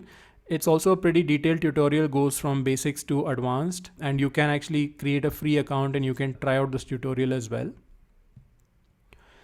And finally, Strata Scratch is a great platform and a great YouTube channel where there's a lot of discussion about SQL queries and window functions and the kind of questions you might get asked in interviews. So definitely check this out as well.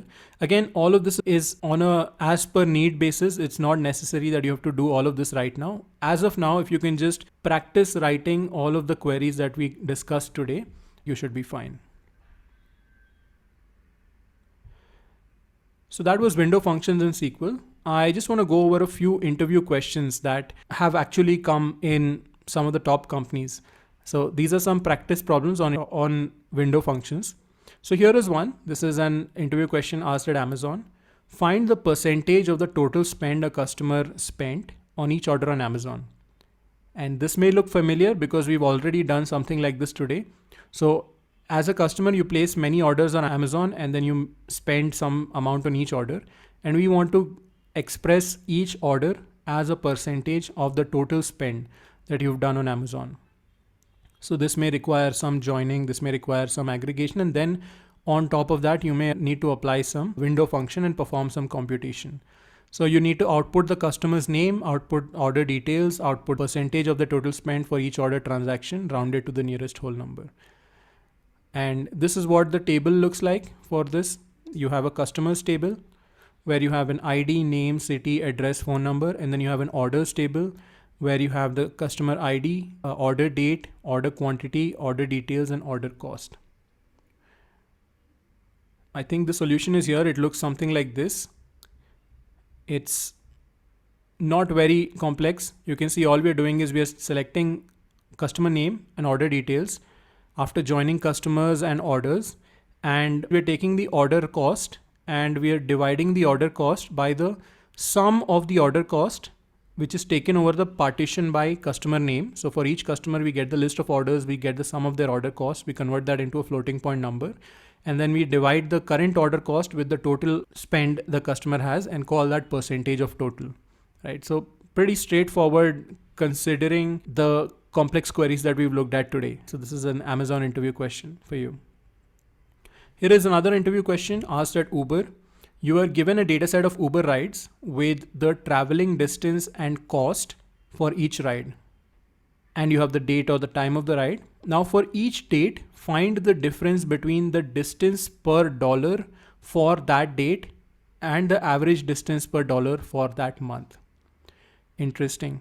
So we want to take the dates and we want to compute the distance per dollar for each date. So maybe some grouping and aggregation may be required there.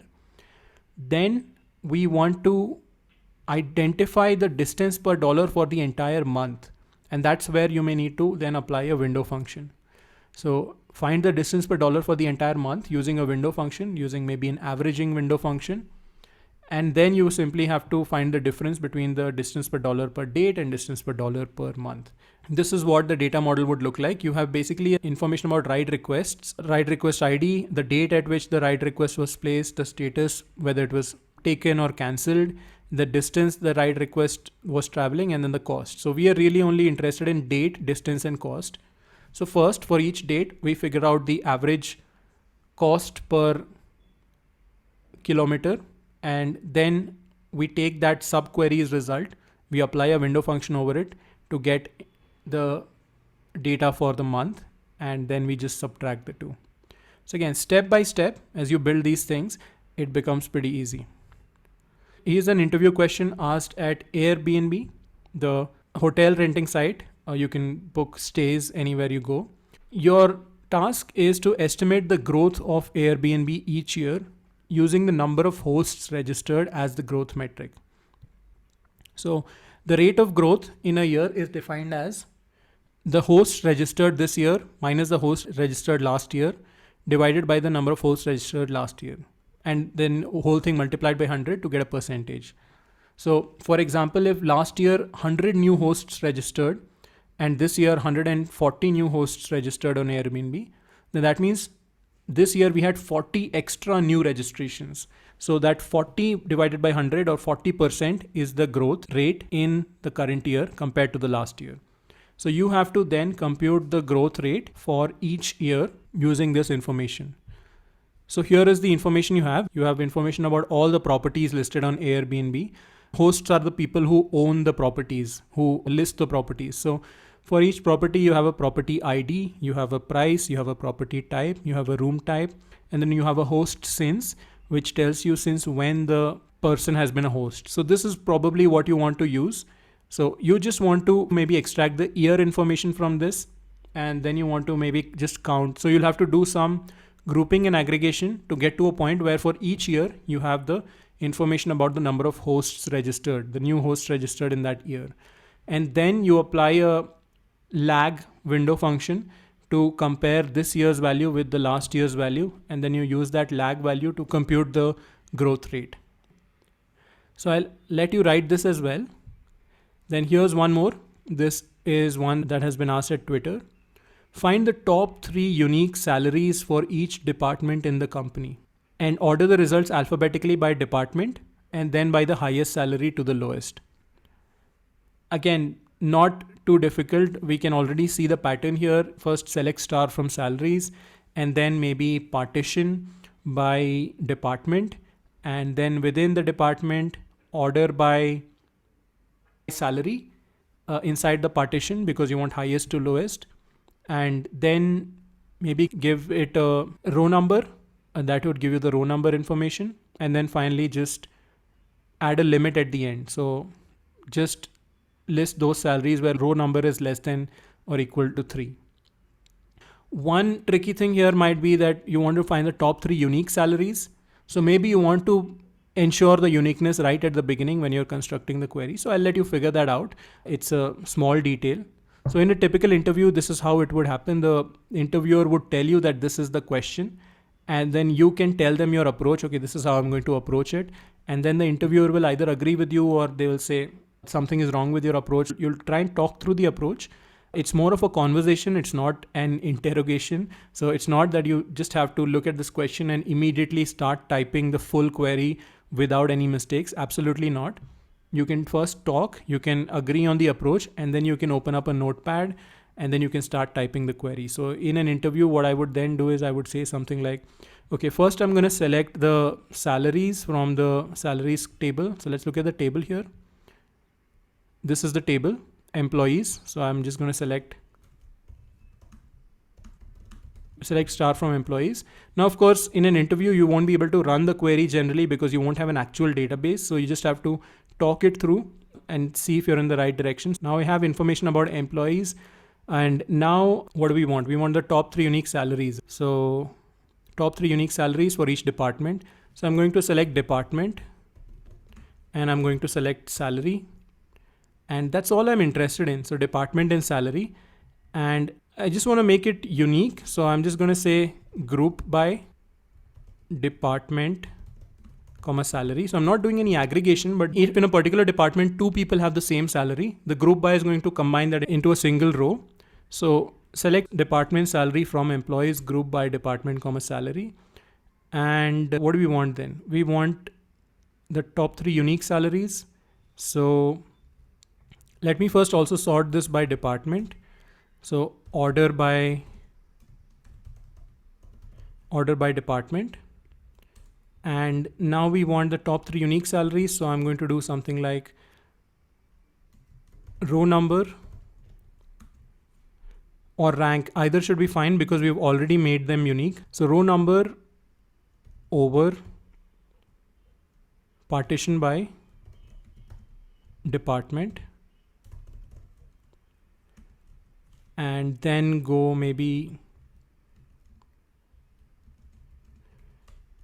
order by salary. So inside each window, I want to order by salary and I want to order in descending order as salary rank.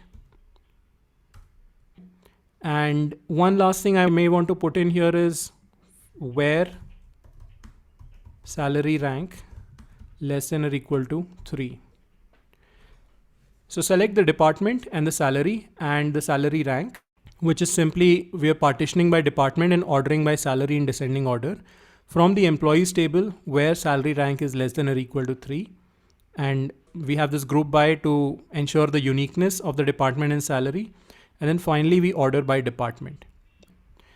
And that's it. It's just this one query, and it's probably about 25 or 30 minutes of an interview, which is going to be spent just talking about this. And if you do this right, if you talk to the interviewer, arrive at the solution, you will qualify for that round. So just build your query systematically, talk through your answer, and you should be fine. And it's not an easy question. This is the kind of question that is asked at the top companies in the world. Here's one. This is something that has been asked at Netflix. ABC Insurance Corporation has developed a ML-based predictive model to identify the propensity of fraud claims. So often a lot of these questions will have this huge forward with a lot of background and everything. It's saying ML-based, etc., but there's no actual ML that you have to do. It's just information. Now here is a question, the actual question: list the top 5 percentile claims identified by the model for each state in the United States. Display the policy number, state, claim cost, and fraud score for each result. So this is what the table looks like. You have information about claims, you have the policy number, state, claim cost, and fraud score. And all you're asked to do here is partition by state and create percentiles, and then just make sure that you are only listing the top 5 percentiles. So you can use n-tile 100 to do this. Again, if you do 1 or 2 problems with n-tile, you'll get a sense of how it works. And then you just want to show the claim cost for the top 5 percentile in each state, and you're done. So all of these questions that I picked up were from this channel, Stratus Scratch, which has a lot of walkthroughs on window functions and on everything related to SQL, specifically on interview questions. Just try and practice 1 or 2 interview questions on SQL every week. And in a couple of months, you'll pretty much know everything there is in SQL. SQL is not a very vast language. It's a very limited language with a limited set of functionality, and every clause, every function has a very specific use case that's generally quite easy to identify. So that was some interview problem solving advice. So with that, we reach the end of this lesson, window functions in SQL. It's definitely an advanced topic, so if it doesn't all make sense immediately, don't worry. You have to work through it, and only then you're going to be able to internalize it and you're going to become more comfortable with it.